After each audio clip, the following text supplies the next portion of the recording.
Correction बहुत due थी वो हो गई है, तो मार्केट्स आर मोर और लेस इवनलेस।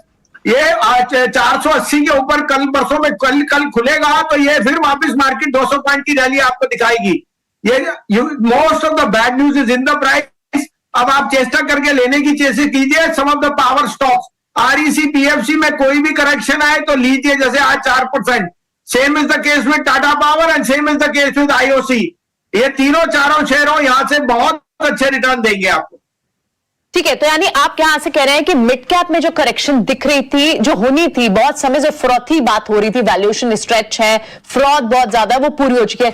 ऐसे में बाय ऑन डिप्स पे सिर्फ आप एनर्जी पैक को ज्यादा फोकस करेंगे यहां पर संजीव जी, या फिर दूसरे बैंक्स, पीएसयू बैंक्स तो देखिए चल ही रहे हैं, वहां पर भी ध्यान होगा? देखिए प्रियंका जी, आरईसी पीएफसी में सिंपल रीजनिंग है, they are sovereignly backed by the government. उनके जो बॉन्ड्स हैं, their yields are bound to fall once the bond index we get into a global entry। और ये मार्केट शॉर्ट पहले से ही देख रही है। उनकी अर्निंग्स और उनकी निम्स वगैरह अगले 2 साल के लिए बहुत स्ट्रांग होगी। मुझे कोई दो राय नहीं, आरईसी पीएफसी यहां से 400 रुपए भी हो जाए तो मुझे कोई आशंका नहीं होगी।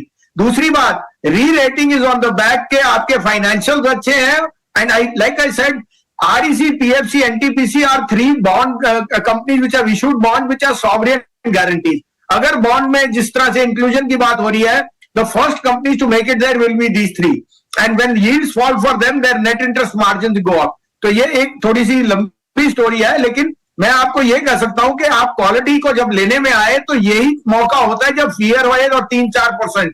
टाटा पावर इज अनदर जहां पे AAA रेटेड बॉन्ड्स हैं, and I think that receivables and their solar EV charging stations, they are doing extremely well। and IOC मैं आपको कह सकता हूं कि it will be the best numbers जो आपको क्वार्टरली आएंगे इस क्वार्टर में। रिकॉर्ड क्वार्टर आएगा इसका इस बारी IOC का।